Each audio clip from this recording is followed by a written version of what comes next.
Let's see, this is working. See if I can see my live stream working. I want to make sure that I can hold on. Hold on. See if I can see if my YouTube channel is on. See the live stream working. Okay, good. Alright, ladies and gentlemen, just want to make sure this is right. Make sure that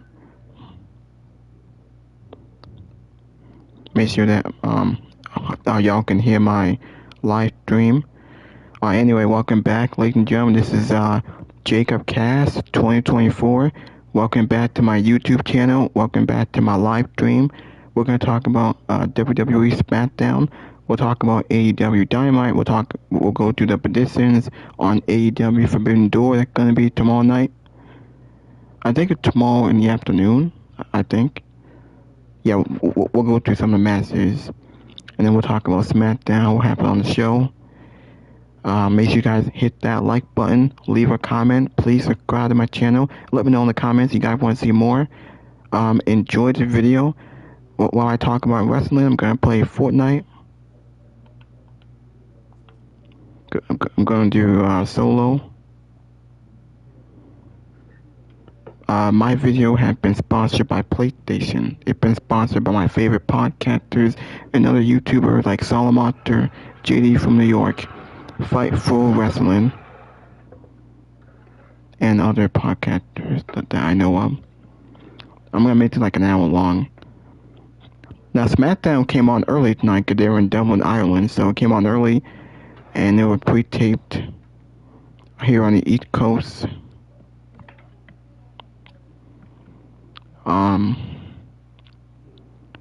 Yeah. Alright. Now, oh, what? I passed the gun now.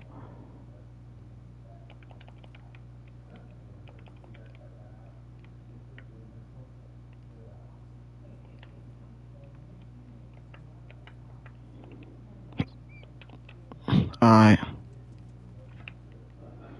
Alright, hold on. Alright. Now, as I wait for the game to get started, let me talk about Smackdown for a minute. Hold on.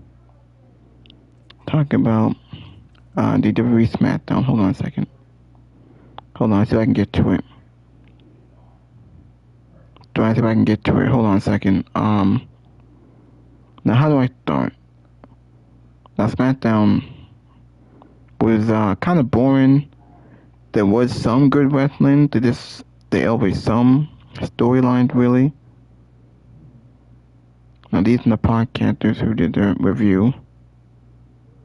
Now, there was no Cody Rhodes. He's still selling the attack from Drew McIntyre.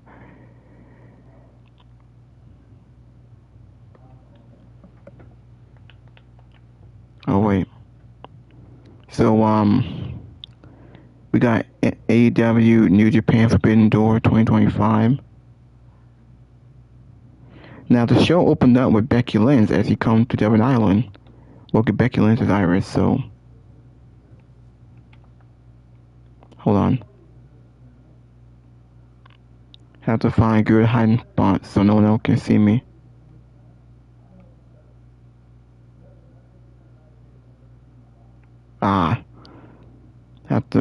God damn it. There is no good hiding spot. Everyone else is too around.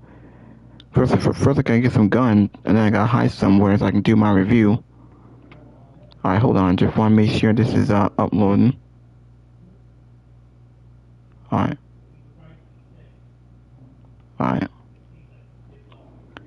Just wanna make sure that my YouTube channel is uploading. So I can talk about Smackdown here. Now, before I show my other podcast, or before I get them in the super chat, let me get through this as quickly as possible. The show opened up with Becky Lynch as she comes around to Dublin, Ireland. She's interrupted by, I think, Tiffany Stratton and Jay Cardell.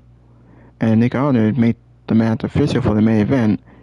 We got Becky and Becky and Nia Jax team up against Jade and Tiffany against and Jade, and that was the main event for tonight. What the?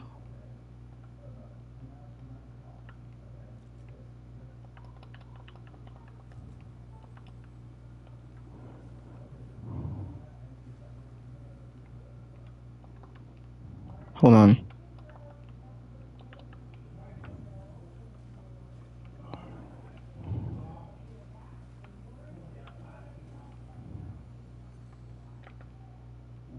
Hold on a second.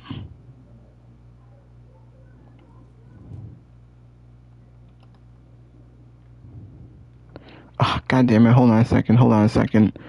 Alright, come on. Hold on. I'm trying to get to these matches. I'm trying to go through my notes here so I can show you what happened on this damn show. Oh, God damn it. Hold on. Just want to make sure that nothing's messed up here. Okay.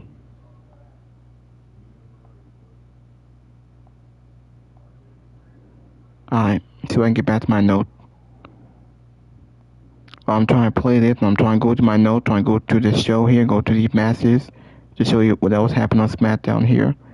So the main event was Tiffany Stratton, Jade Cargill. They beat Becky Lynch and Nia Jax. They could be building up Jade to go after Becky's title, and Nia Jax is still going after Tiffany's title. Now we did get a backstage segment with Carmelo Hayes stands up for the Miz against Frasium, Nathan Fraser and Frasium. We did get a tag team match where Frasium lost. The team Mellow Don't Miz. That's the very good team. They're actually entertaining. Carmelo Hayes again over. They do something with the Miz. They beat Frasium. That's the only thing good about SmackDown is the tag division and the storyline that we got here. And that's the only good thing about it.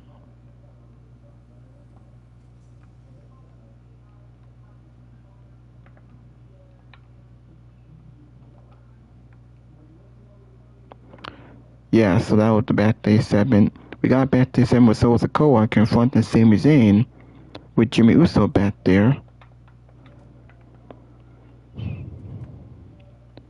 They're still setting up Solo Sikoa and Sami Zayn. They probably can get that class in Paris. I think they have to.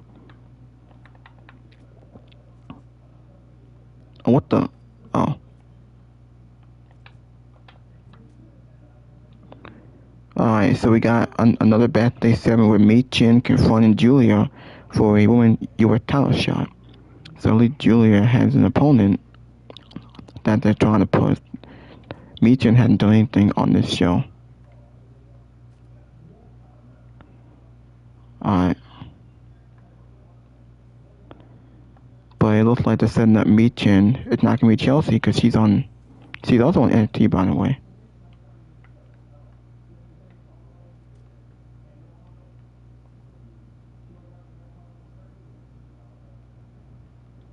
Should I go ahead and try to kill someone? So I get my first kill, or should I just focus on my interview? Wait, it's too late now.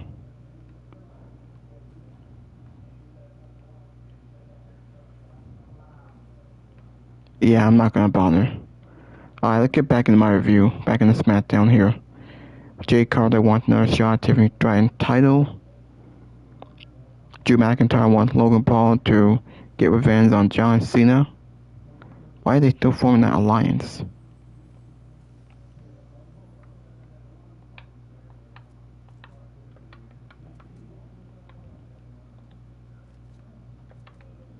Alright. We got the Street Profits versus JC Mateo and Tonga Loa. Street Profits got the victory here. Those line interference, I think. I think we saw Jimmy got involved, Solo. I think we saw Jacob.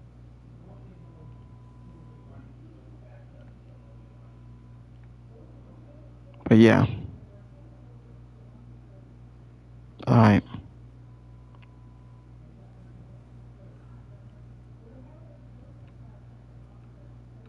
Hold on.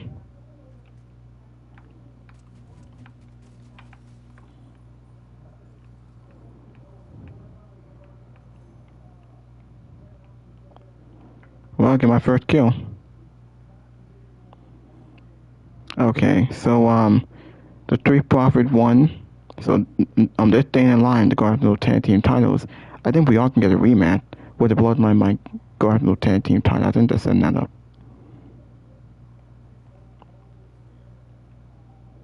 Alright, so after that we got Damian Priest return. He goes into a brawl with Aleister Black. Black was supposed to wrestle R-Truth, and that didn't happen. R-Truth cut a promo backstage, and Damian Priest came out, and then they brawled for a bit, so they're gonna continue their feud.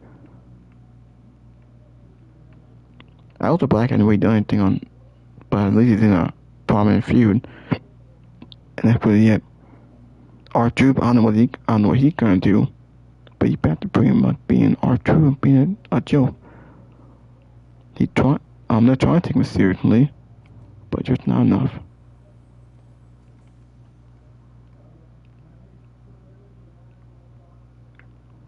I'm not gonna take those. I got enough. So we got Drew McIntyre. He cut the promo on Cody Rhodes. Cody Rhodes was not here. He probably taking time out to go film Street Fighter. Now, and he had to sell the attack from 2 weeks ago. So, but yeah, Cody Rhodes taking time out to go film Street Fighter. So maybe he'll come back next week, so next week to go home show, or maybe it'll be in 2 weeks because I don't think he's gonna. Besides, they haven't even advertised Cody Rhodes and Drew McIntyre, so it might not be in Clash in Paris. Maybe it might be at Wrestle Plaza, but they haven't built the match that much, so it might not be on the pay-per-view next week. But anyway, Drew McIntyre came out there, cut a okay promo on Cody Rhodes, and then out of nowhere, Randy Orton hit him on an RKO. We might get Randy Orton and Drew McIntyre at Clash in Paris, and the winner might face Cody Rhodes at Wrestle Plaza. That's what I think gonna happen. I think that's the match that we could be looking at.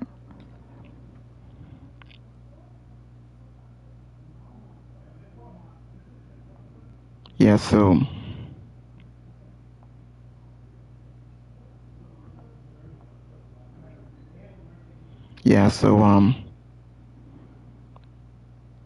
after that segment, Becky Lynch tells Nia Jax they're still mortal enemies.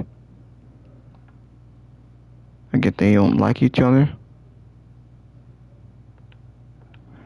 Alright, anyway, now we did get the main event, the tag team match. It only went like 10 minutes? It was very short, but wasn't that much. But the babyfaces went over. Tiffany and Jade won. I think Tiffany pinned Nia Jax. And there goes the tag team, the Machine Gun versus. Oh, I thought it was Frasium. It was the Mostly Machine Gun versus Melo Miz. Melo Miz won. I forgot to mention we had Charlotte Flair versus Piper Niven. Obviously, Charlotte won. We had a very good segment with John Cena and Logan Paul. Logan Paul and John Cena. They went back and forth. A very good back and forth. Good segment. This is the John Cena that we like. John Cena is so great in the microphone when he's a babyface, when you want to be. Now, the segment ended with John Cena giving Paul an AA.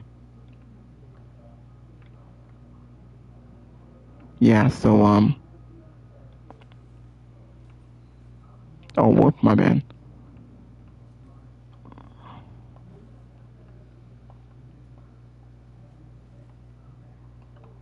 Alright.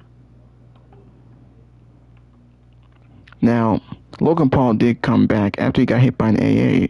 He came back later on at a backstage segment, and he knocked out John Cena.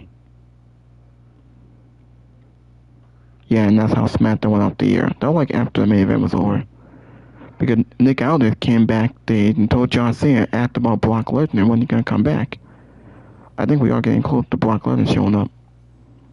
I think it had to be after he beat Logan Paul. Maybe he could show up after the pay-per-view. Like maybe after Cena beats Logan Paul, we could see Brock Lesnar on the pay-per-view. Because we know he's advertised for the 2 Smackdown. So that is what we could see. But anyway, that was Smackdown. Wasn't that much. The show felt kind of dull, kind of boring. There's nothing much on this damn show.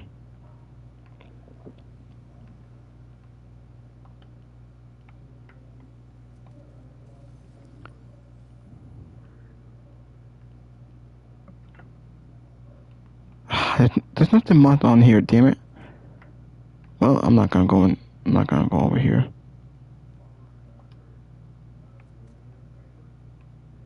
Wait a minute. Where's my car?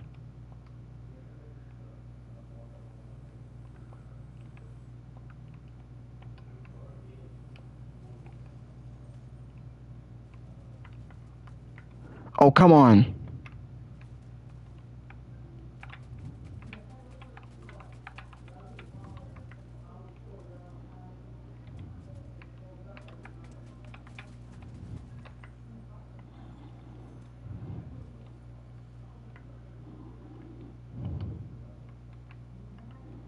Oh, there's my car. I don't know how I couldn't see it. Anyway, let's talk about the news and rumors in AEW. What the hell? How did he...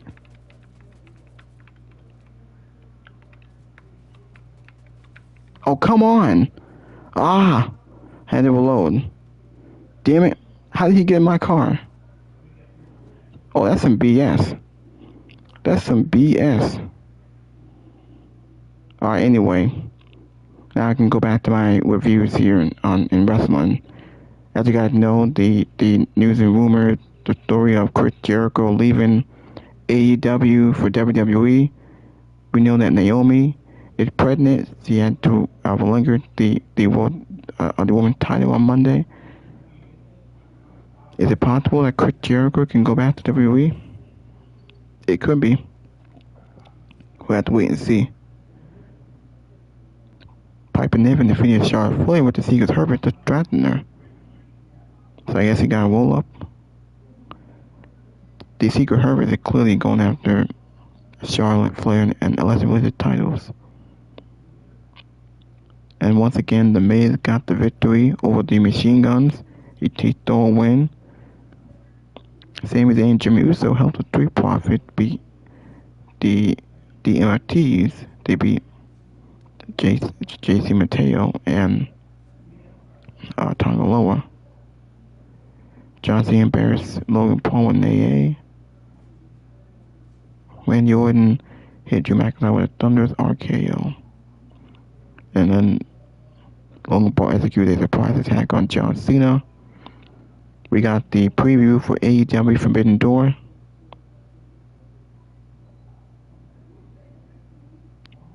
Cena gets personal with him and Logan Paul.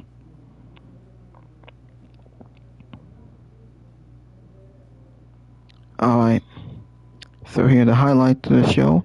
Is Chris Jericho looking to make a WWE return? It is a possibility.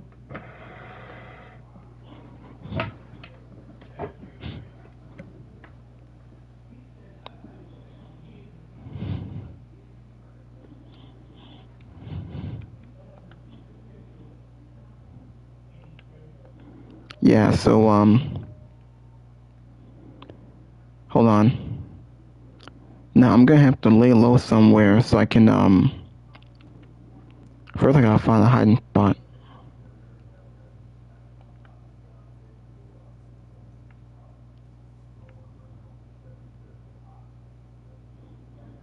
Make sure I find a vehicle. And then we got to find a good hiding spot. Can't be over here, a little bit too far. Alright. See a car over here. Wait, over here. God damn it.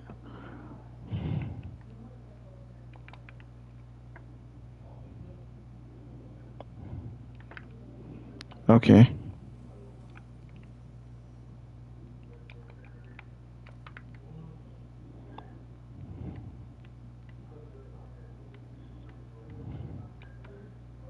Alright. Yeah, so Smackdown wasn't all that good. Smackdown been kind of boring. But now the only thing that was good was John Cena and Logan Paul, and that was it. Everything else was just man. There was some good wrestling. The only thing that was good was the tag team. The tag team matches. Everything else was just there. Just filler. And there's nothing massive that mean nothing.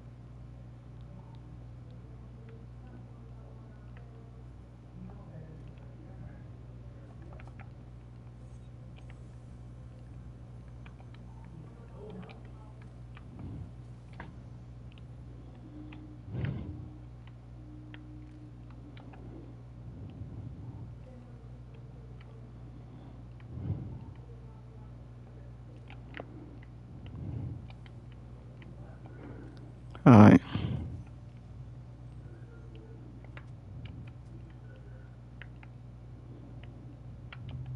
Early bird.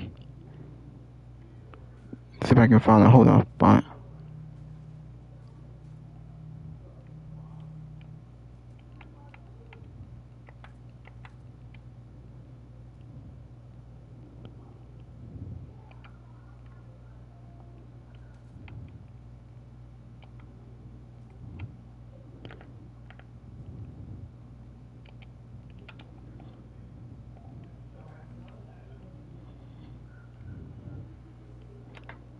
Alright, so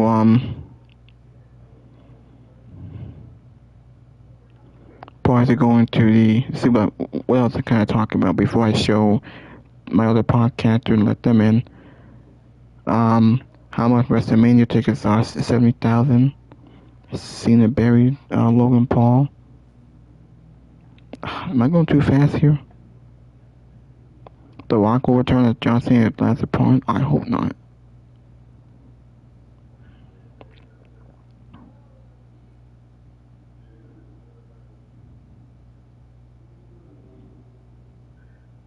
Fans are completely floored.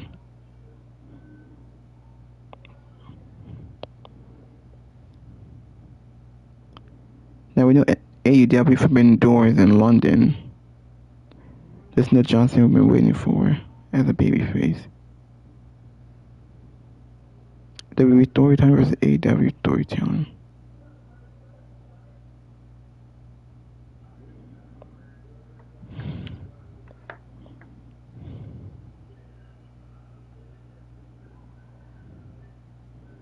Now there's a lot in the NBA.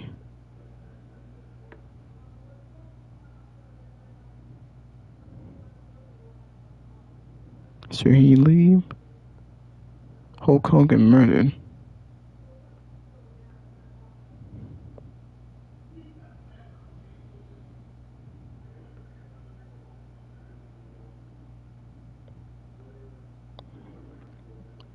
Now I think I will go into some of the news and rumors here.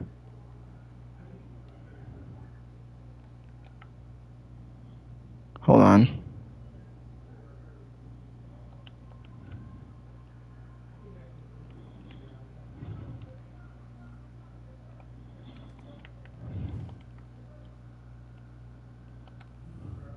Oh, whoops.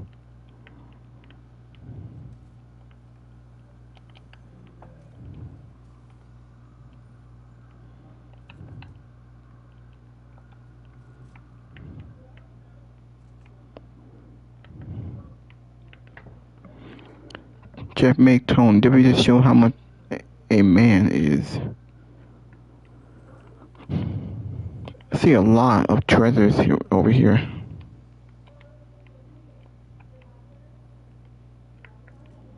I'm gonna try and get them all, and I'll find a hiding spot.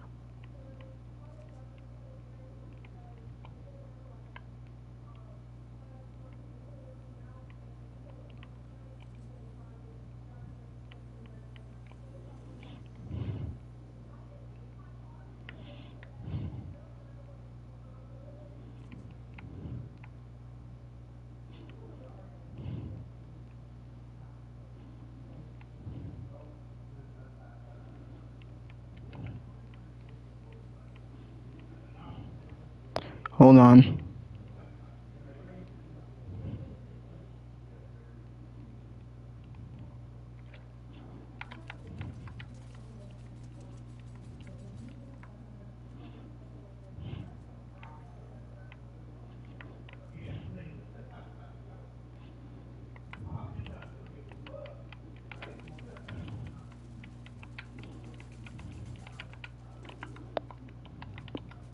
God damn it. God damn it, man. Jeez. The guns I have are not that good. Damn it.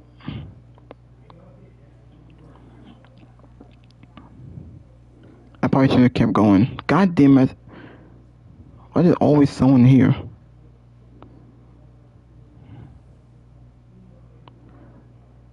I don't know what the hell am I even doing. I'm trying to get good guns. There are no good guns around here, so you know what?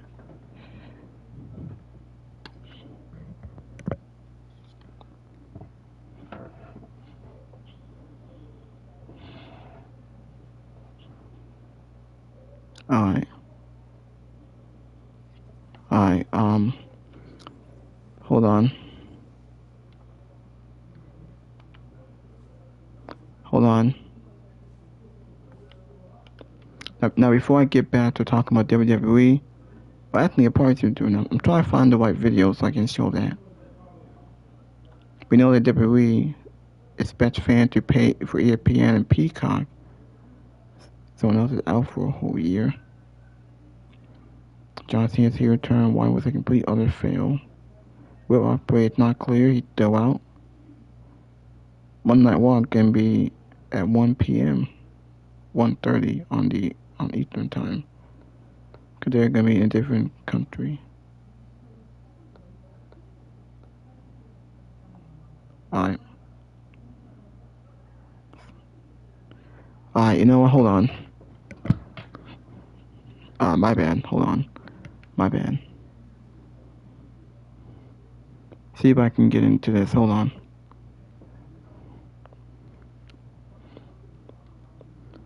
See where I can land. First, I gotta get some weapons and then find a hiding spot, and then I'll get back to my review in WWE.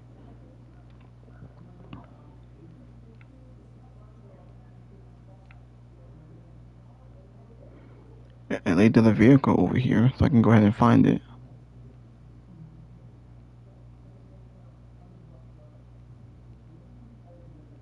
Hold on.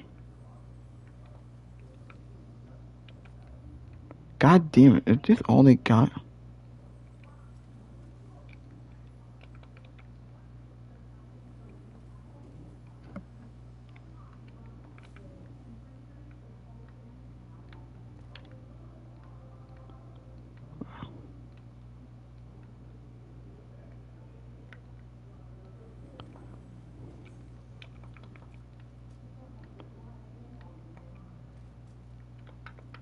Hold on, I'll get that. I got something. And this is the best that they can give me? A little bit too further away, so I'm gonna try to find somewhere else. Oh, actually, wait, see if I can go up here.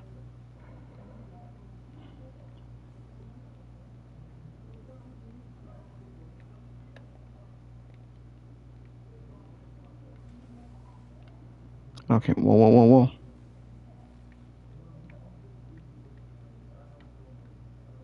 Hold on.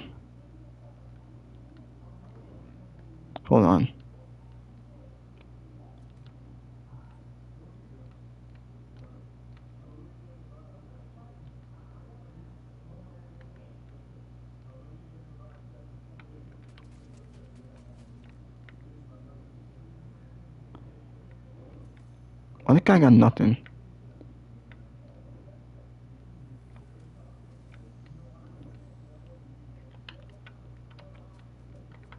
Alright.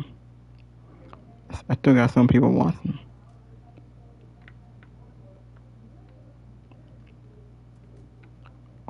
I'm probably gonna go around then. I really hope that there's no one else around here.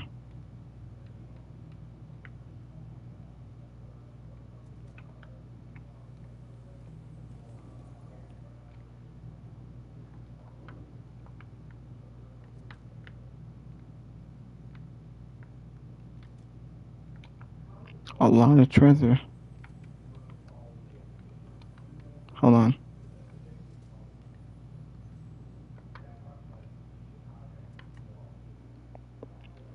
Getting many treasure, like, oh, damn it.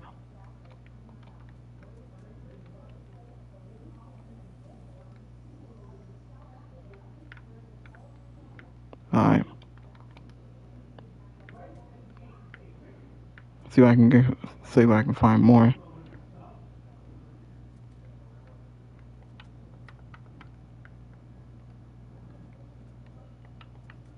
That all? Pretty sure there's another one in here.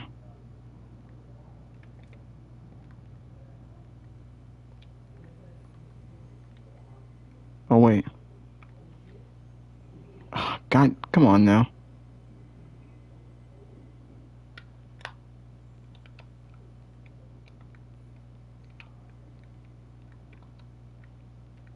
What the?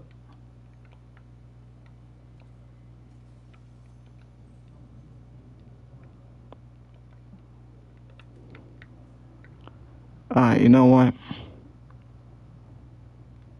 Let's see if there's one more thing I can get. There's so much treasure over here.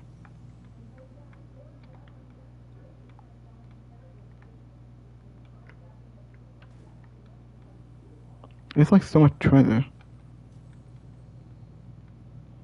There's like a lot.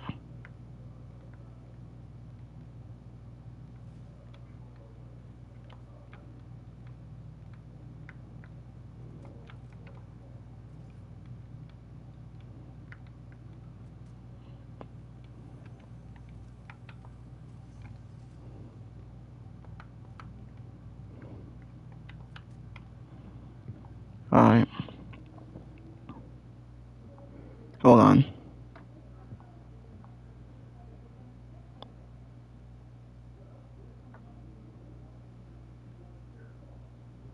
Alright. How long did I make? How long did I make this video? Almost 30 minutes. Alright. I'm gonna get back in my car, and I'm gonna find a hiding spot, and I'm gonna get back to my review in WWE and AEW. I'll listen to my podcasters do their review, so I can talk about what they think of Smackdown. But first, I gotta get to a hiding spot. I'm too close to that storm, so gotta be like in the middle somewhere.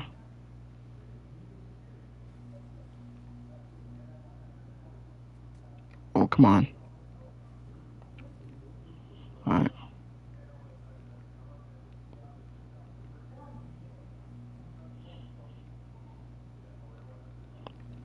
Better do this quick.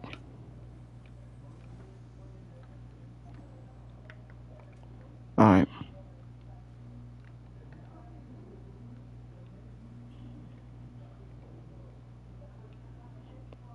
Am I going? I have to go over here somewhere.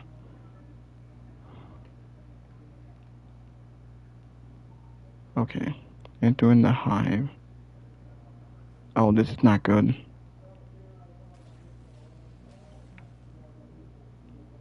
I'm not doing any of this. Oh, I want to deal with all this.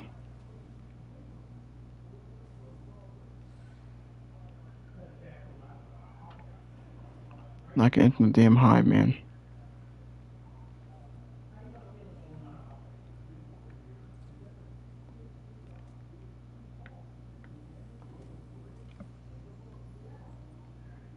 Alright. Is there really no hiding spot around here?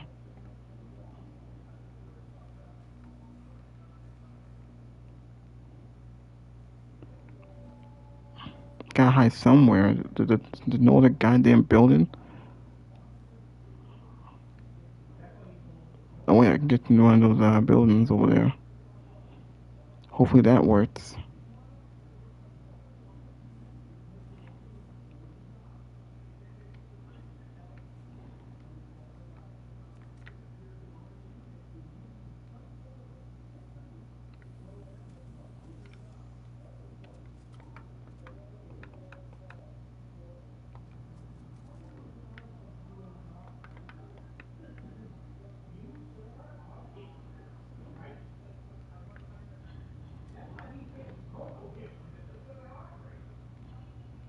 Alright.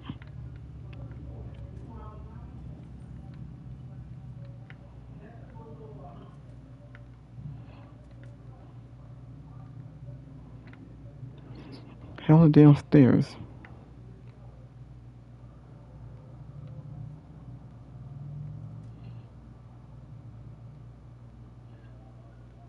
Oh, what the? Oh. You know what? I don't want to go up. I don't want to go down here again. Really?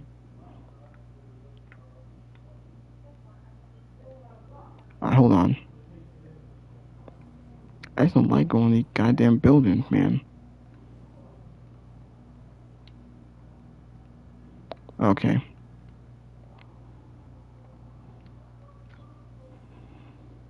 Alright, hold on.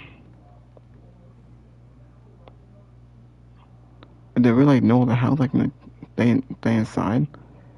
I don't want to stay only open.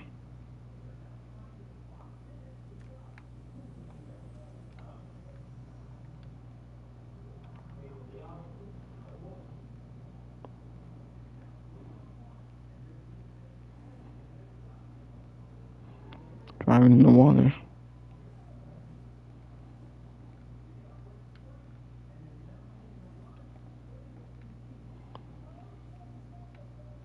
Really, there's like no other safe house.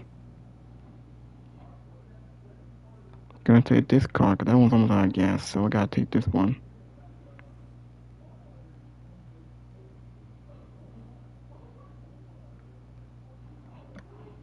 Hold on. See if I can find somewhere to hide. Gotta be a house or something. I don't want to stay out in the open. Maybe over here since there's not much activity.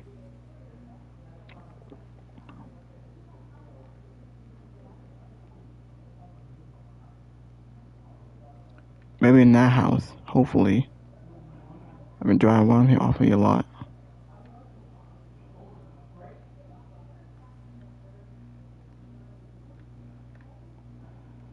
I can lay low in this house.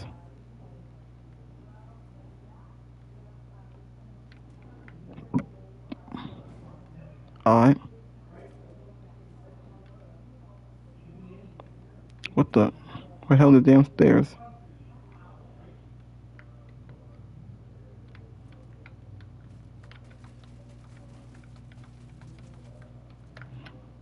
Ah!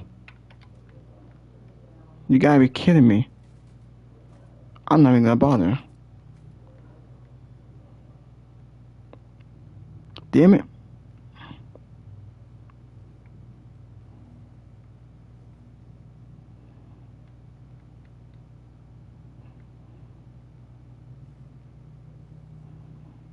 There's like no other houses here. Oh, wait a minute. Whoops. I'm way too close to the storm. Oh, god damn it. There's no other place to like hide out or anything. Not sure which one is safe. I wanna make sure that no one's gonna see me. Jeez. Wait, maybe this one can. See, this work. No, this is too wide open.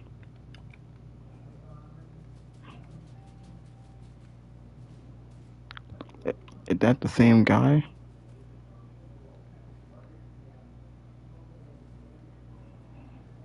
The storm is closing in.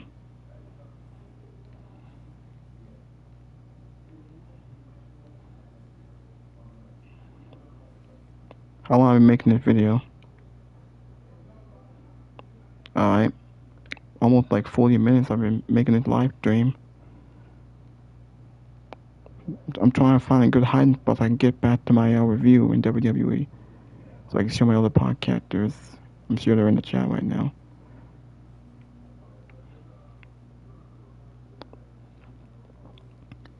I could try to hide in there.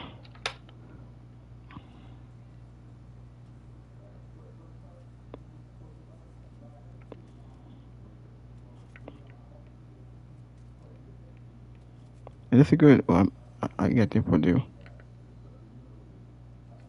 Yeah, this has to do. Alright, so let me show you guys my other podcasters who's in the super chat right now waiting for me to let him in. This is Salamotter, sound off. Alright, hold on. No, let's go into his review right here.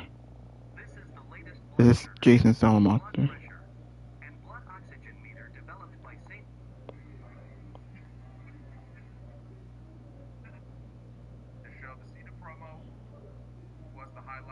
Hold on. Can't sit here and tell you that he buried him because it was very much a masterful performance. He put Logan Paul over. He elevated Logan Paul as far as the things that he said initially. He was putting him over with great talent he is, and a future world champion, and a future WrestleMania main eventer. He was saying all these wonderful things about Logan Paul, and then he lowered the boom. And what he was able to do was manipulate this promo in such a way where he then went and he played off of all of the criticisms that so many fans have about him, so many of the qualities they don't like about this guy, how self-promotional he is, and self-serving he is, and selfish he is. Despite all of his greatness inside the ring and what a great athlete he is, John Cena hit on all the key points, and I can tell you that a match that I was not necessarily looking forward to all that much. Right? I knew it was going to be probably a good match, but I wasn't really looking all that forward to it at Clash in Paris. And what he was able to do tonight is go out there and lay the foundation. Right? He set the story up of why this match is so important, what's really at stake here in this match, what Logan Paul has to go out there and do to prove himself to John Cena, to prove himself. All the people out there who doubt him, to all the people out there who call him an outsider, that was really the kind of the crux of the promo. I thought John Cena was fucking great on the mic tonight. Spitting facts, the left and right at Logan Paul. So that honestly was the highlight of the entire show. And then Logan Paul got a measure of revenge when the show was over. We also had Becky Lynch. Now, they were in Dublin, so you would have to expect that they would trot out a Becky or a Sheamus or someone on this show. We got Becky Lynch. We got the Women's Intercontinental Champion on the show tonight. And actually, as I am speaking right now, as the show is airing on USA Network here in the U.S., Becky Lynch is on your television in the ring right now as we speak. And I thought that her doing her heel shtick after initially being cheered and then turning heel on the fans and everything, it was fun. It was a fun promo segment to open the show. Any other show, any other city, any other country would be any other opening segment. But I thought that was fun. And we had the returns of two former champions on this show. Randy Orton, who laid out Drew McIntyre because there was no Cody Rhodes again this week, and Damian Priest, who ended up being a surprise opponent for Aleister Black. Not the opponent he was scheduled to wrestle tonight, but they went at it a little bit here on this show. So those were two unannounced returns. So that was kind of those are the newsworthy elements of the show. But, you know, honestly, when I look back on this show, the Cena promo was the highlight. The Becky promo was fun for what it was. And we got the return of Randy Orton. And there's really nothing else on this show that I would say really stood out. I enjoyed this episode of Smackdown more than I have most of the Smackdown episodes that I've sat through these last several weeks. Not by much, but it was a better show overall. But there was really nothing else that I can sit here and tell you, you got to go out of your way to see. The one thing that I would say you need to go out of your way and take 5 or 10 minutes to go watch is the John Cena segment.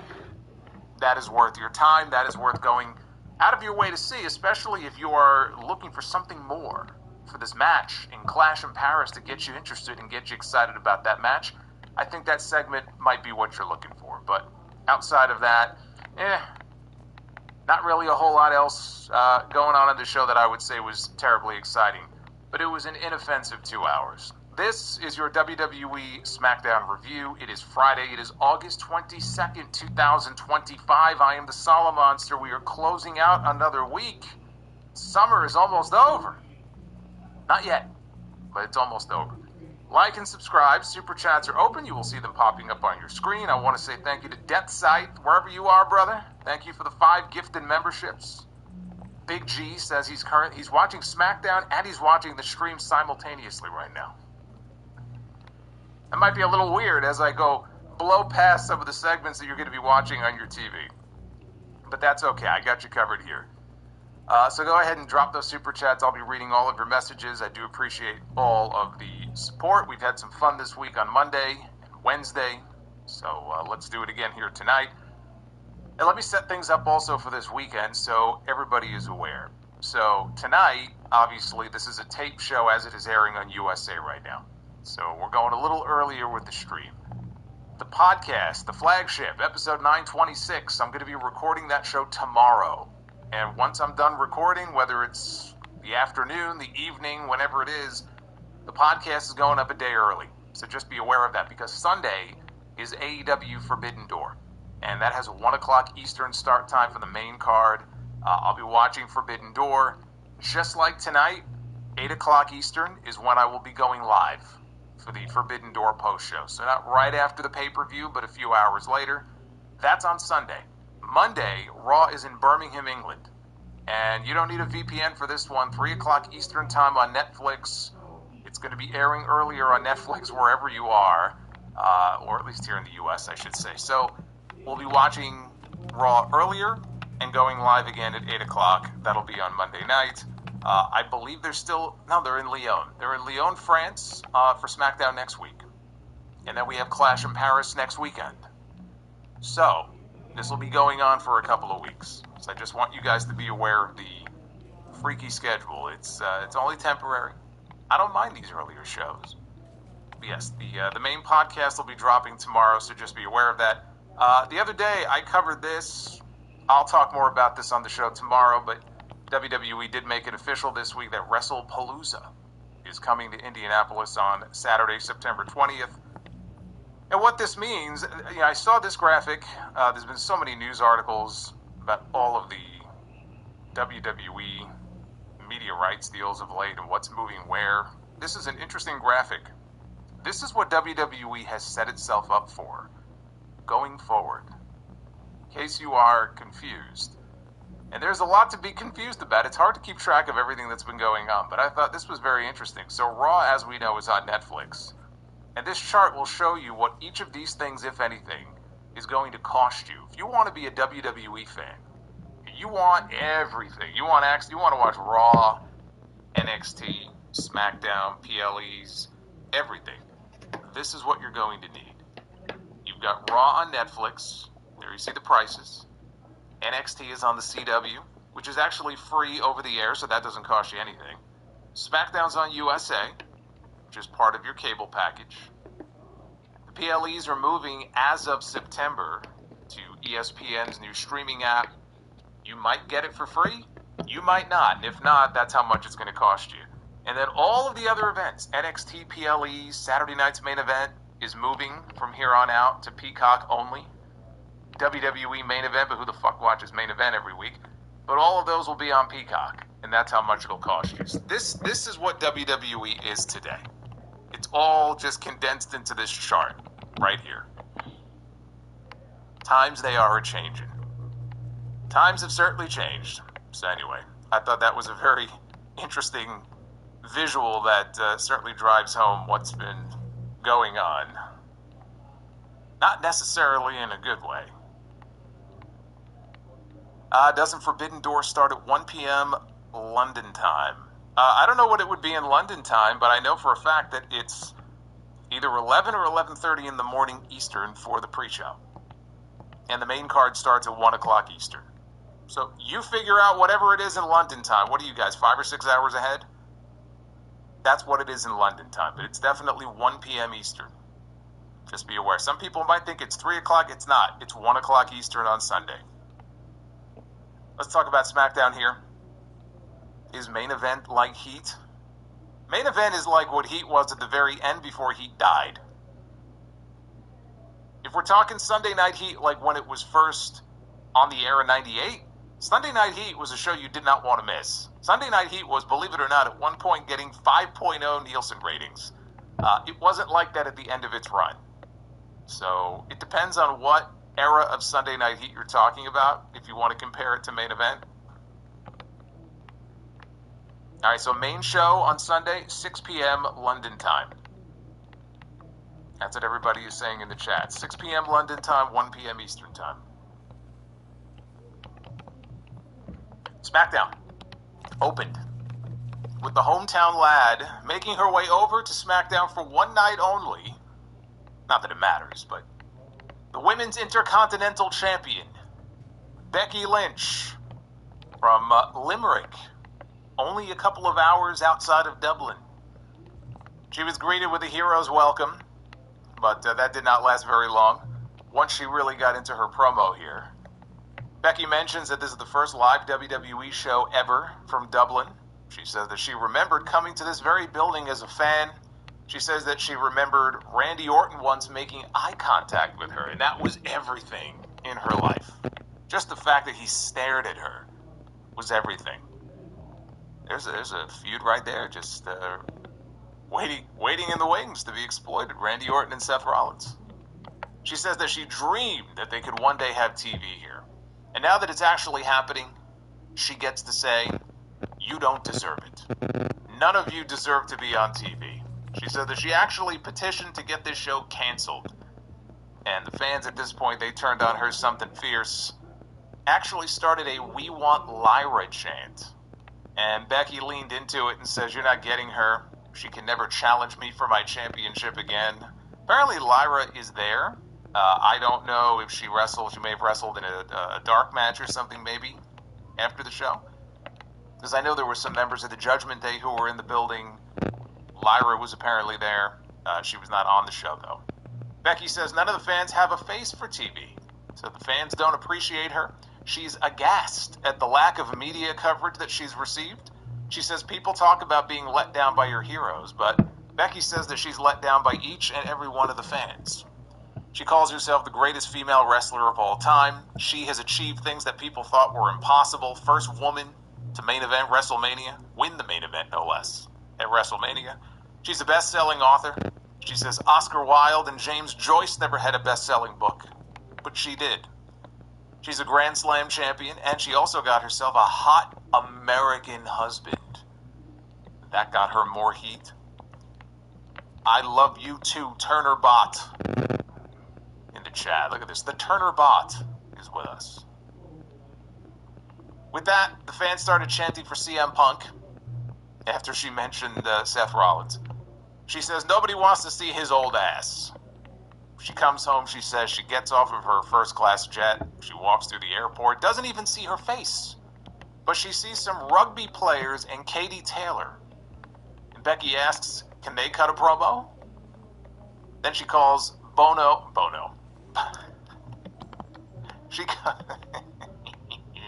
She calls Bono.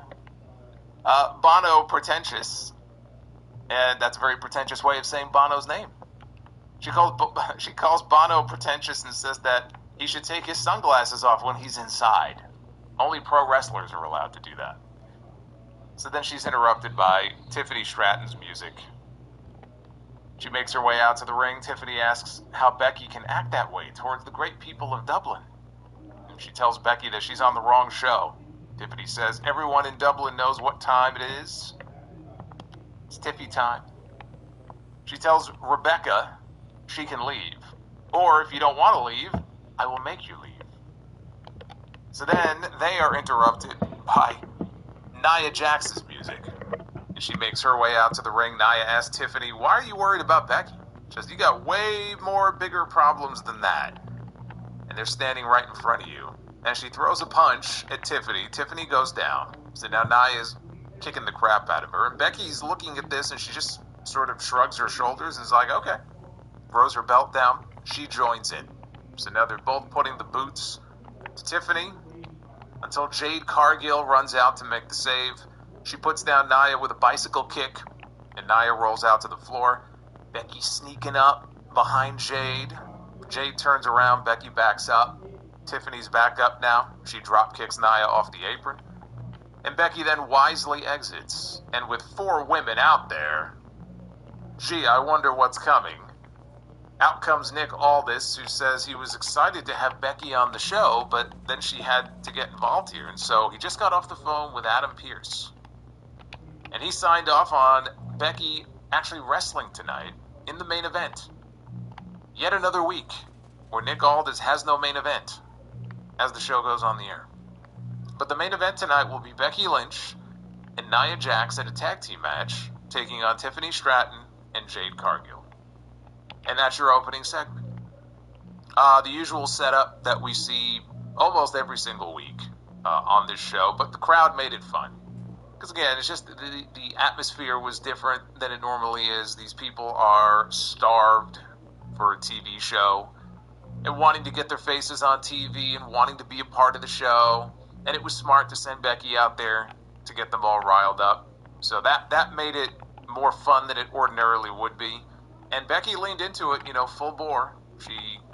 She started things by getting all of the cheers and soaking up all of the cheers. once she got that out of her system, she went full bore into heel mode. And the fans ate it up. And it made sense to, again, find a way to get her on the show. I wish they would have found a way to get Sheamus on the show. He was there. He did not appear on Smackdown. Sheamus wrestled one of the members of Pretty Deadly. The one that isn't injured, I think Kit Wilson. On Main Event. Aha, see? If you got Peacock, you can watch Main Event. You can watch Sheamus take on Kit Wilson. So, at least he got to be there. But it would have been nice to see him on the actual show. So the opening match, we had the Motor City Machine Guns taking on The Miz and Carmelo Hayes. Wade Barrett said the winners would advance to a #1 contenders match on next week's show for a shot at the WWE Tag Team titles. Mello started for his team. He was showered with chants of, "We want Miz." We want Miz, these people were saying. You know, if Vince McMahon was running this show, we would have the announcers nonstop talking about how it's a bizarro world. This is just a bizarro world that we're in. To be fair, it's not a chant that you would normally hear. It was kind of bizarre. So they were chanting, "We want Miz." Fans popped when Miz finally tagged in. Another first. Chris Sabin dove through Alex Shelley's legs for a dive out onto Mello and Miz. That took us into a commercial break. Hayes had Sabin down, went to the ropes for his finish. Miz tagged himself into the match, and Hayes dropped down. He bickered with Miz for a little bit of what are you doing. Sabin sent Carmelo colliding into the Miz, who fell off the apron. Hayes put Sabin down with a code breaker, and Sabin took this great exaggerated bump into the air for it. And then Shelley clotheslined Carmelo over the top rope. He dove out onto him. Meanwhile, Miz, he slipped back into the ring and steals the pin on Chris Sabin to win the match for his team. Miz and Mello advance to the #1 contenders match on next week's show in Lyon. They talked about on commentary at the beginning of the match, and it might have been Wade Barrett, who talked about the lack of success that the Motor City Machine Guns have had. They've really hit a rut. They're trying to get something going. Haven't found a lot of recent success here on this show. Well, the streak continues because they didn't find any luck tonight either. Not that I was expecting them to win. I don't know if Miz and Mello are going to win that #1 contenders match next week. They probably are. But I wasn't really expecting them to lose here. So it was kind of a lose-lose situation for the Machine Guns no matter what.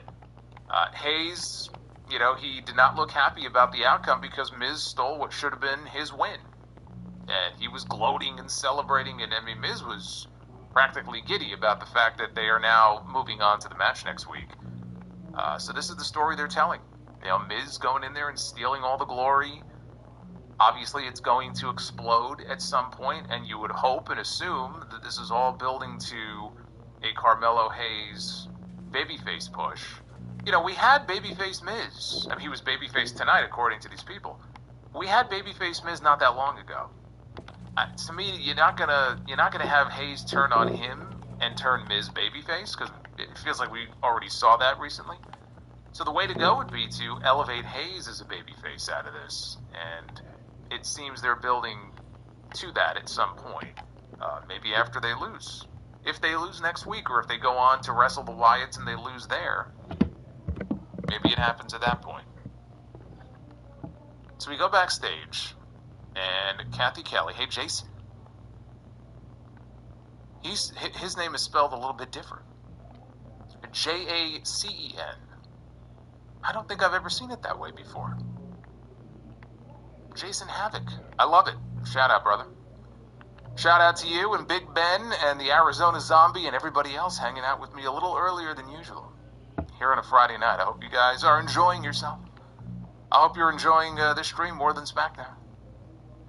Backstage, Kathy Kelly was interviewing Jimmy Uso on the pregnancy news that he and Naomi dropped on Monday, and wished him also a happy birthday. And Jimmy spoke about all the love that he and Naomi have been getting all week from everybody. And I do mean everybody, he says. And who walks in? Sami Zayn. And he is just ecstatic. He is so happy for Big Jim. He gives him a big hug. Zayn said he cried his eyes out when he heard the news. Said the baby would always have him as an uncle. Speaking of uncles, Solo Sikoa walked in with Tala Tonga, JC Mateo, and Tongaloa. Solo said the baby would have plenty of uncles in this family. Yeah, tell me about it. He also gave Jimmy the blessing of being able to name the baby after his favorite uncle, Solo. I think that's a fine idea. I think Solo is a great name. So after that, Jimmy looks at him and just goes, no yeet. Actually, he didn't say anything. He just kind of did the whole fucking yeet sign, and then Sammy translated and said that means no yeet. And Sammy told Solo, rather, not to worry about babies. Worry about your U.S. championship. Solo mockingly asked if, do I have to worry about underdog Sami Zayn? Sami Zayn, it's not underdog Sami Zayn that you need to worry about. It's WrestleMania main eventer Sami Zayn. Because just ask this guy. He motions towards Jimmy. Jimmy goes, he's right. They both share the WrestleMania main event in the same year. That was a great tag team match. Charlotte Flair, one half of the women's tag team champions, went one-on-one here on this show with Piper Niven, who had Chelsea Green and Alba Fire in her corner. Piper, early in the match, hit a boss man slam, and Joe Tessitore, he referred to it as such, before Wade Barrett corrected him and said, actually, Piper calls it the winds of change. She can call it whatever she wants. Will always be the boss man slam. Or if you were a TNA fan, the black hole slam. Just like when Piper goes up to do the Vader bomb, right? They call it the Vader bomb. I mean, they might call it the Piper bomb every now and then, or the Viper bomb. But it's the Vader bomb. Some names are just timeless. Through the generations, they just stick. That's what the move is. Like Sharpshooter is think about it, right? Sharpshooter is a name that works for Bret Hart because he was the Hitman. Scorpion Deathlock, it works because it was Sting. But for everybody else who uses those moves, they call it either the Scorpion Deathlock or the Sharpshooter, right? Which doesn't really make a whole lot of sense. But it's always associated with one guy or maybe two guys, and that move is the same thing. You either think of the Big Boss Man or you think of Abyss. So she can call it whatever she wants to. Joe Tessitore, he was not wrong. So after the break, Charlotte landed, and I will be serious about this. I will be serious. Charlotte Flair landed the most picture-perfect in-ring moonsault that I have ever seen her hit before. Because so many times when she goes for a moonsault in the ring, now she does outside the ring, and more often than not it looks good. Sometimes it doesn't, but like in the ring, she'll always over-rotate. She's got those long legs. This was as perfect a moonsault as I've ever hit her or I've ever seen her hit. So she landed that flush. Didn't get the win with it. She only got a near fall with it. Charlotte then knocks Chelsea Green off the apron, locks on the figure eight on Piper, but Alba Fire is on the opposite side of the ring. She's on the apron now, distracting the referee. Chelsea reaches in and she rakes Charlotte's eyes. Referee didn't see it. Piper lifts Charlotte up for a Michinoku driver. She drives her into the mat, and she pins Charlotte Flair right in the middle of the ring, 1, 2, 3. And the crowd was shocked. So was I. Pleasantly so. I was pretty stunned myself, because you just assume, you see Piper Niven is going to be up next in a match, and you just assume that she's going to lose the match, because more often than not, that's exactly what happens here. So her going out there and not only winning, but pinning Charlotte Flair to win was very unexpected, and it now gives Charlotte a loss to avenge. And actually, that's 2 weeks in a row now that Charlotte and Alexa have been put down by Chelsea's crew, which is a nice change of pace because, again, normally you don't see that. You know, they can be entertaining. Chelsea's very entertaining, but like as a faction, the Secret Harvest, they have no credibility. Like when they come out there, people know what to expect with them. And if you're going to build them up for a women's tag team championship match, which is exactly what they're doing, because they already announced that Charlexa, as they're apparently calling themselves, Charlexa is going to be giving a tag team title match to Piper Niven and Alba Fire. That'll be in Lyon on the show next week. Alexa Bliss was not on this show. They were put down. She was put down last week, so she didn't make the trip. She wasn't there. But that tag team title match is now confirmed for SmackDown next Friday. We go backstage, and we see Kiana James and Julia. There she is. She wasn't on the show last week. So Julia's there, looking fine as always. She had these white streaks in her hair, a little bit of a different look, and she's telling Julia, the United States champion, that she has a number of deals in the works for her. Michin shows up, and she says that she would like an appointment with the champ. Kiana tells Michin all business inquiries for Julia go through her. And Michin says that she doesn't appreciate all the missed calls, so she's going directly to the champion. Kiana says Michin has to go through her first. Michin says that she will have no problem beating Kiana to get a title match. And Julia says that she is not worried. So the streak of Julia doing nothing of any real note on these shows continues. I have lost track of how many weeks this is now. The best thing I could say about it is that at least she was actually on the show, which is not always the case. At least she was present. But I'm also watching this because we didn't see her again for the rest of the show. She didn't wrestle on main event or any dark matches. I don't think. But like, I'm looking at this and going, imagine like you're being flown all the way to Dublin for this show to do absolutely nothing. She did nothing. She barely spoke here in this segment. But then I look at it a different way and I say, well, they're paying her. And she gets to fly all the way to Ireland, and maybe she's never been to Ireland before. Gets to see the sights and hang out there maybe for a few days if that's what she wants to do. And she doesn't have to work. It's like a vacation. So maybe it isn't so bad. But the one thing I will say is that Julia is the United States champion. And for the people who say Julia is not over, she's not over. She's not getting over. Yeah, no shit. It's kind of hard to do when you don't really have a story for her, when she's barely even on the show. She's a champion. And she just feels like a complete and total non-factor right now. That has to be corrected very, very soon. I mean, I made the comment last week, when it comes to both women's championships on this show, it is a dire situation. Yeah, the fact that we've injected Nia Jax back into the picture, and the fact that there really aren't any other, outside of Jade, obviously, who's going to be getting a rematch soon, there really are no other obvious strong challengers right now for Tiffany Stratton. That's awful. And the situation with Julia and the U.S. title is not much better. Something has to be done. Things have to be shaken up.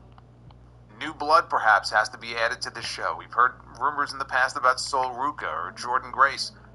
Something. And even then, and you can call up anybody you want to. They called up Julia. They brought back Kiana James. It hasn't made a difference. You could call up everybody in the world. You could sign timeless Toni Storm away from the clutches of Tony Khan. If you don't have a plan for her and she's barely on television, it doesn't matter. So let's get Julia on these shows. Let's get Julia in action. It doesn't always have to be a title match, but you want to try to get this woman over, then actually make the effort to try to get her over.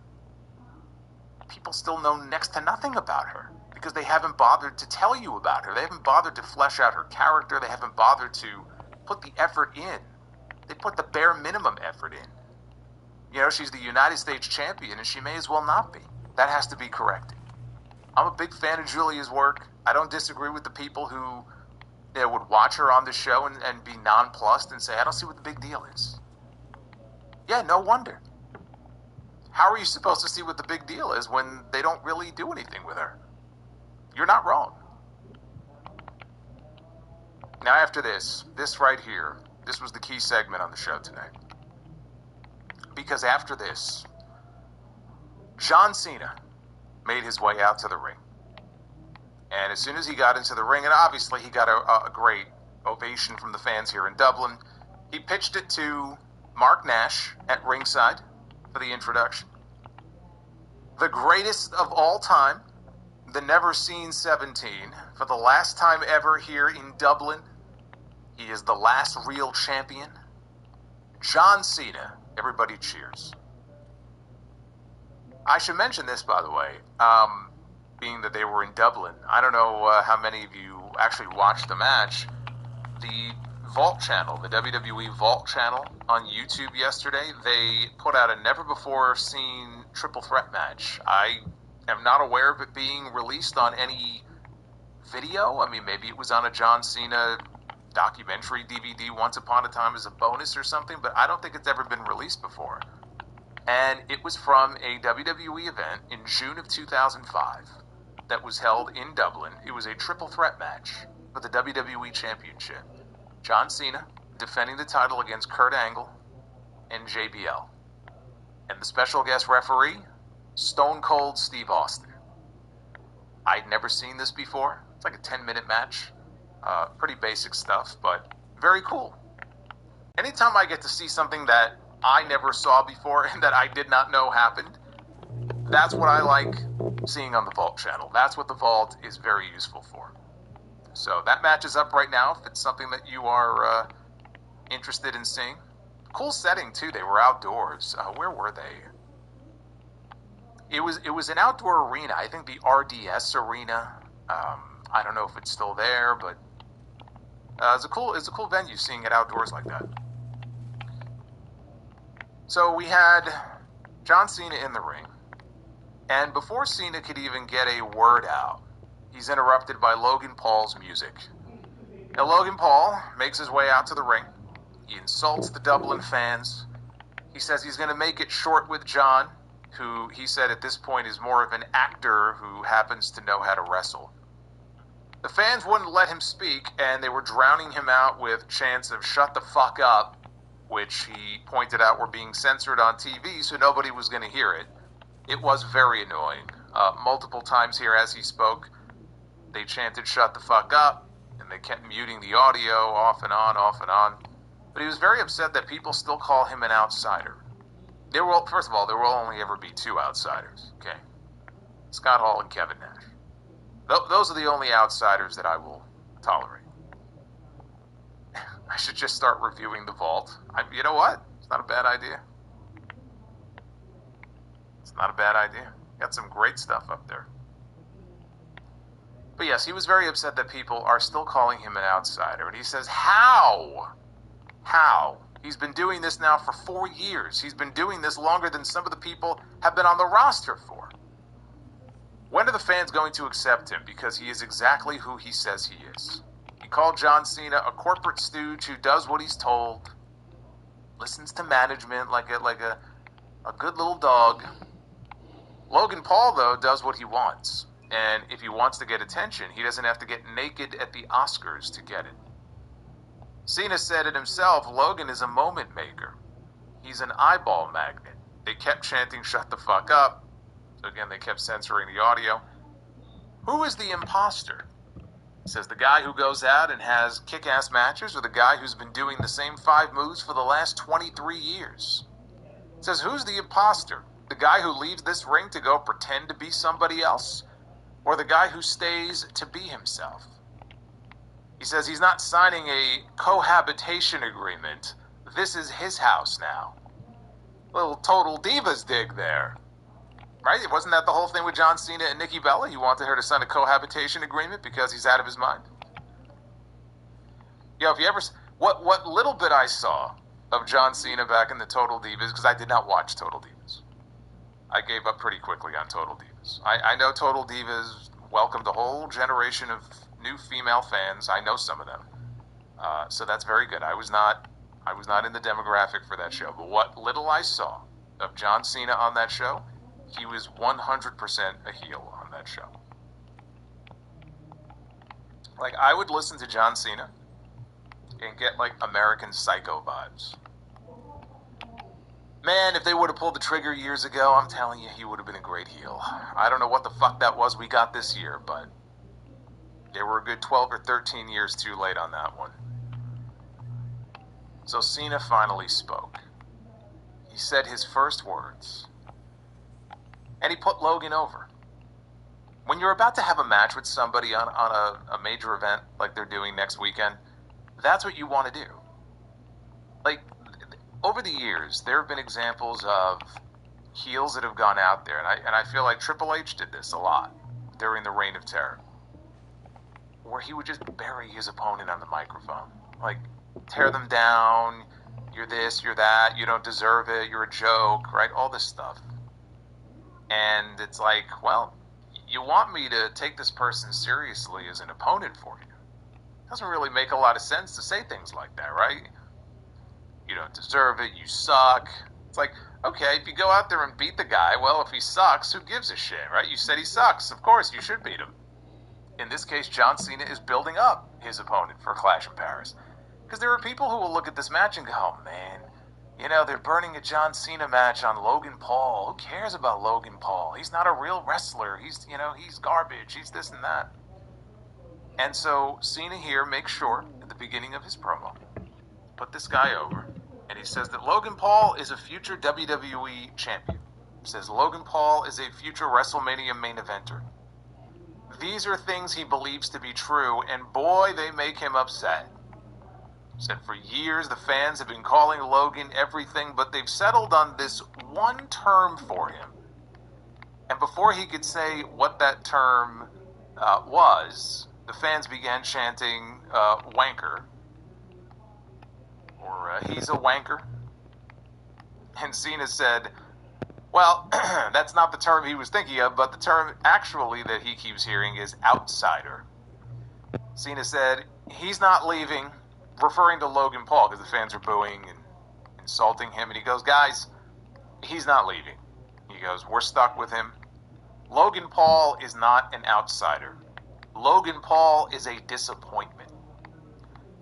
Because they were so excited when he came here. Cena even sat with him on his podcast for hours, opened their arms to him, and instead of respecting this house, what does he do? Cena went outside at this point, left the ring, and he walked over. They had that Prime hydration station outside next to the announcers. He goes over there, and he says he uses them as some branding opportunity to buy another Pokemon card. Or as he said, a Pokemon card. And then at that point, he pushes the card over and all the Prime bottles go flying. So then he gets back in the ring and he continues on. He goes, on top of that, Logan has the audacity to come out here and bully his family and then brag to him that he puts his life on the line for a grand total of 23 matches.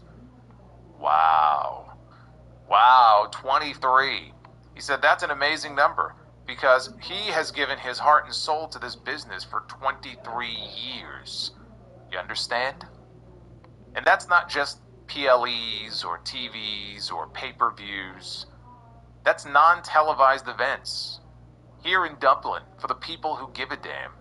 In 2010, he fought Sheamus here with no cameras. Says Logan was making Vine videos at the time with his brother.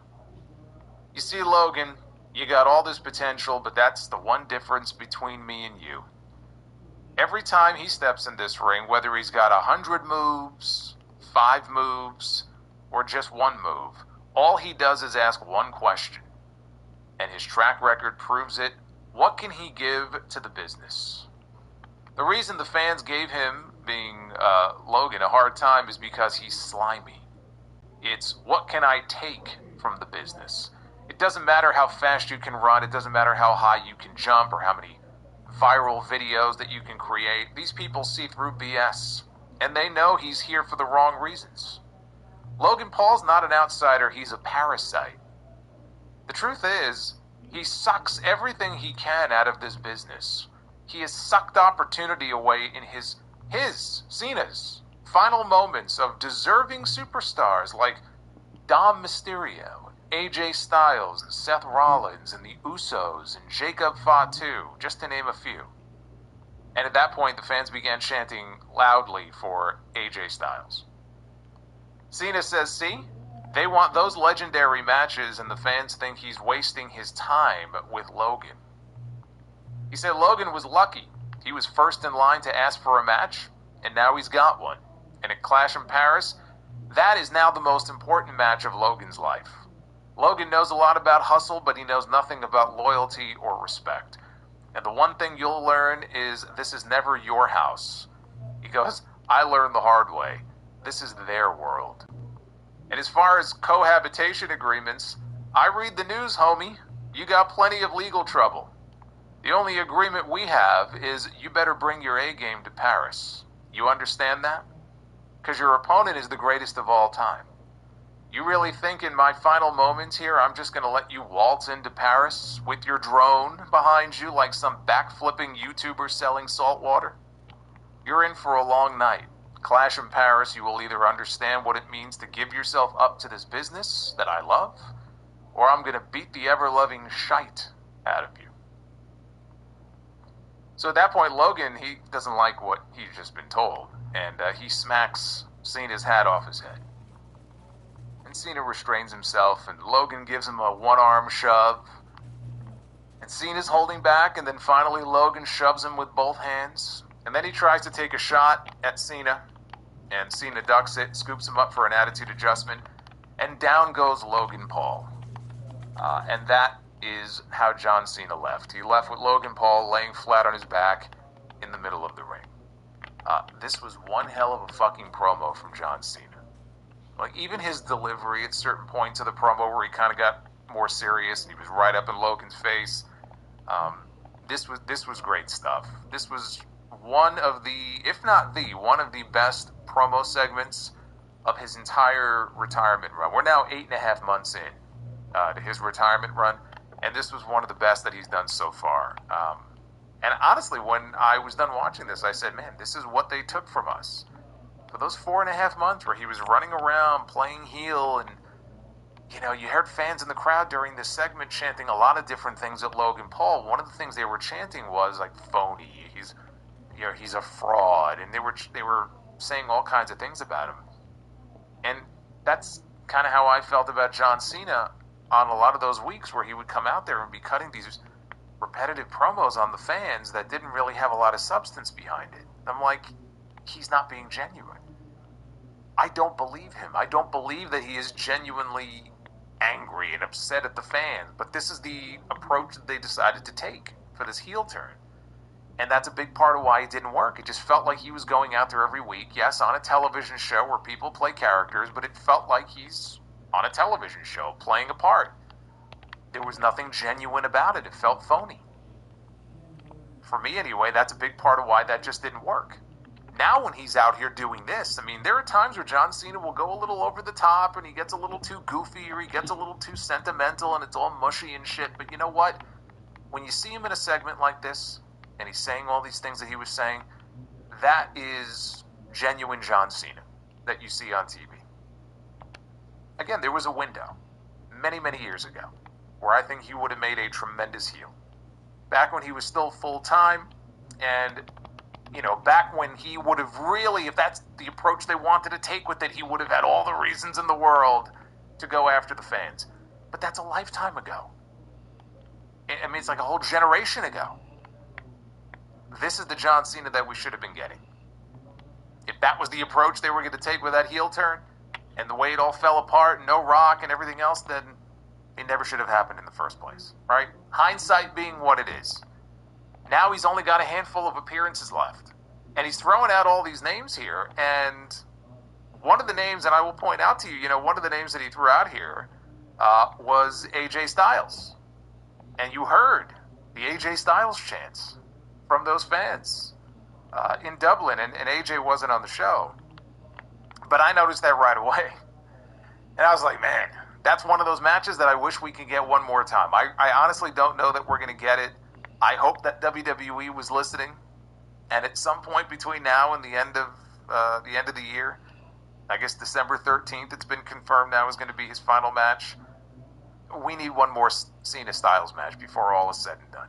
Again, I don't know if it's going to happen, but man,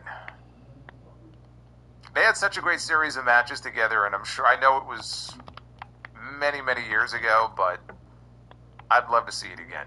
But this was excellent stuff. It is worth going out of your way to see. If you didn't see it, in full, the entire, at least the Cena portion of the segment. And he just spent 5 minutes in the ring. staring at Logan Paul and running this man down, and I'm careful not to say burying him. This was less of a burial, and it was just more of him pointing out a lot of very truthful things that a lot of fans think and feel about Logan Paul, you know, when they see him on the show.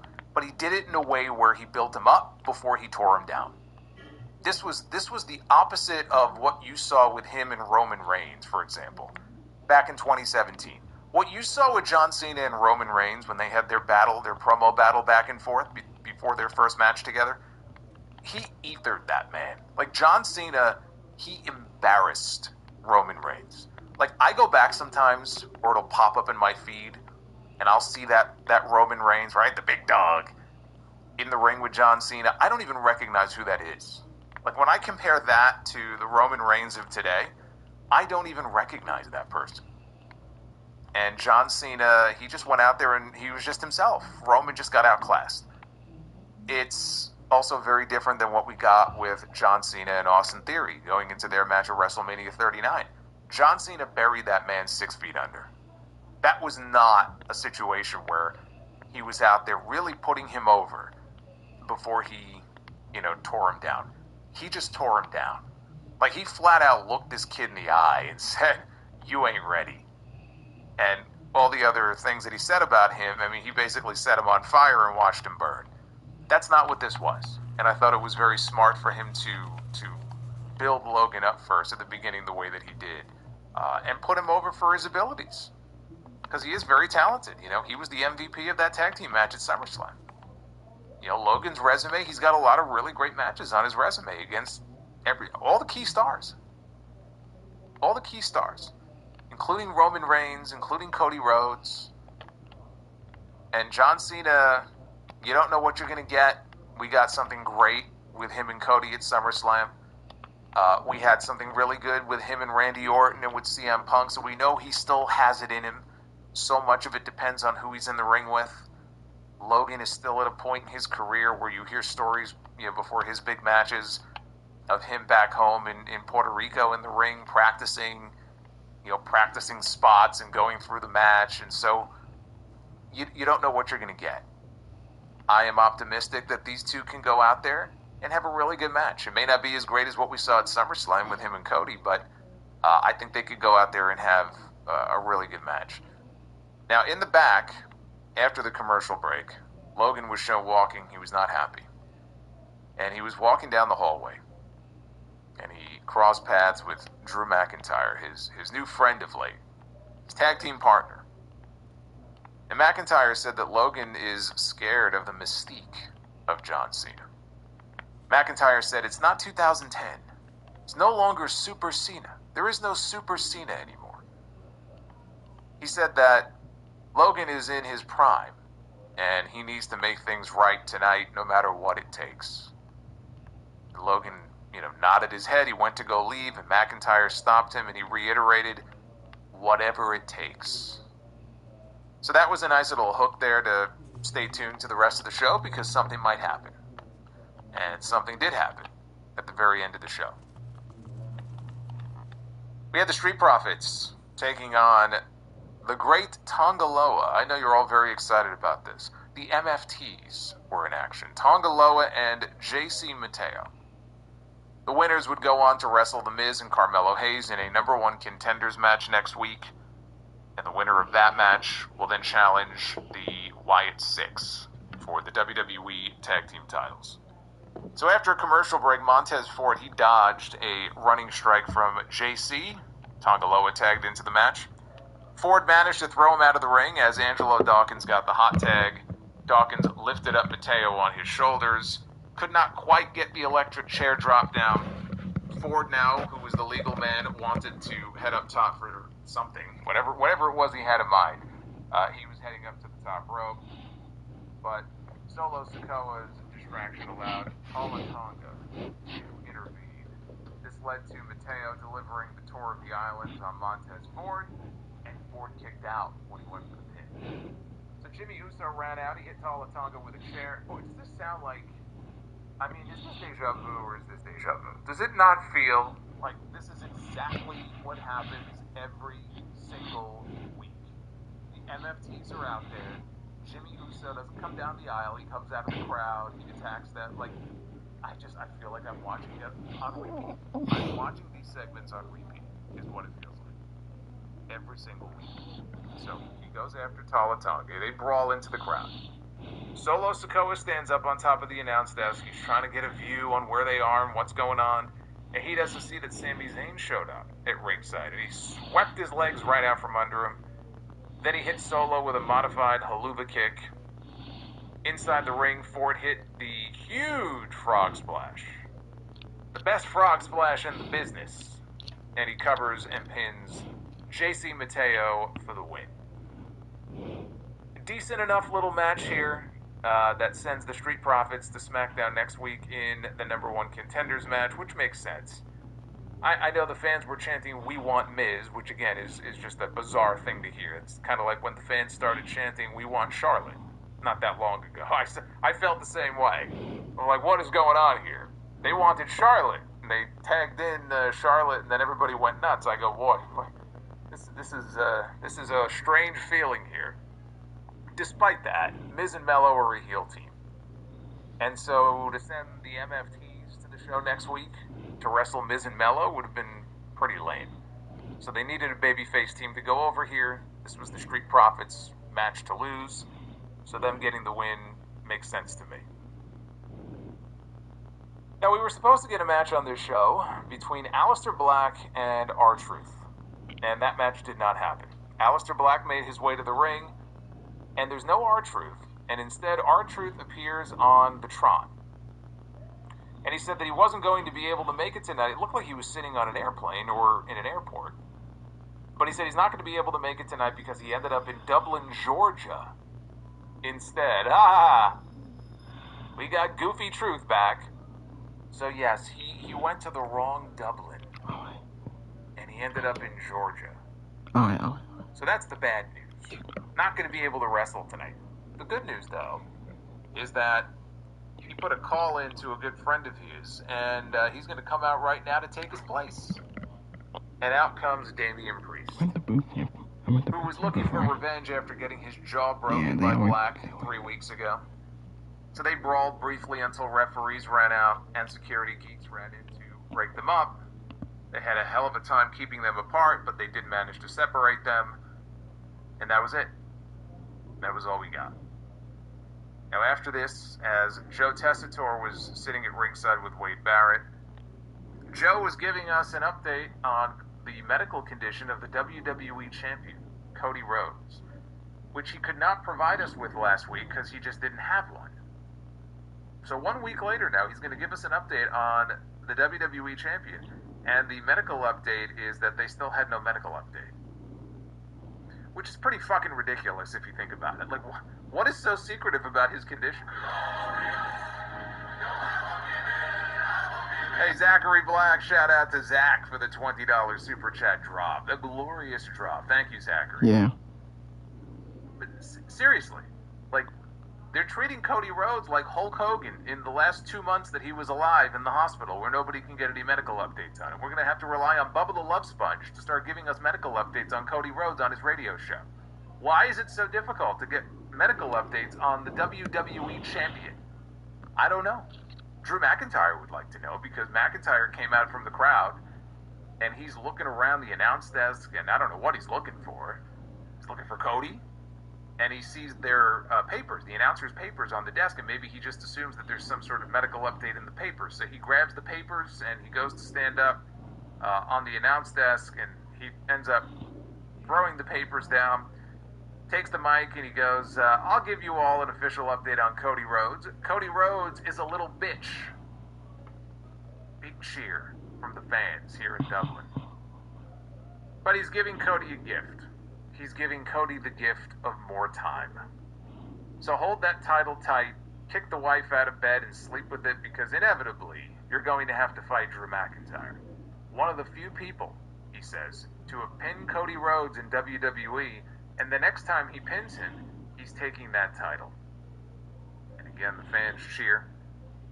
McIntyre asked the crowd to guess how many people backstage have chastised him or told him off for what he did when he attacked Cody Rhodes a few weeks ago. He said that the number was 0 because they all want Cody's spot. McIntyre said Cody had no friends left. And as he continued to talk, we see in the background, just snuck up behind him in the ring, is Randy Orton. Might be Cody's only friend left. And he's waiting and he's stalking, and then McIntyre turns around and he eats an RKO out of nowhere. And everybody loses their minds because they were not expecting to see Randy Orton on the show. He was not advertised. And we haven't seen him in many, many weeks. Now, they didn't make any official announcements. That, to me, feels like a Clash in Paris match. I would think they would want some more European talent on that show. And, you know, the match between Cody and Drew, it did not feel like a Clash in Paris match. Cody would have had to have been back on the show tonight. The fact that he did not return tonight, that leaves one Smackdown left, which is 48 hours before the Clash in Paris show. That's just not enough time. It's not enough time to build up a WWE title match. You already have a World Heavyweight Championship Fatal 4-Way on that show. You really don't need to have 2 world title matches. Take your time. Build that up for WrestlePalooza. That sounds like a WrestlePalooza match, September 20th. You could do Drew McIntyre against Randy Orton at Clash in Paris. It's a way to get them both on the show. Right? Randy Orton got a big reaction when he came out in Lyon last year at Backlash. He may have asked to be on this show. You gotta get me on the show, man. Bring my wife. Get a big reaction. You could do Randy and Drew on that show, but if they do, Drew's gonna win. I feel like Drew almost has to win if he's gonna get the next shot against Cody. But that feels like a Clash in Paris match to me. The main event of the show was a tag team match. It was Becky Lynch and Nia Jax against Tiffany Stratton and Jade Cargill. Becky and Stratton, I might as well just end the video. I think I made it long enough. Just want to say thank you for watching. Thank you for all support. Hit that like button. Leave a comment. Please subscribe to my channel. Let me know in the comments section below if y'all want to see more. Until next time, I'll see y'all later.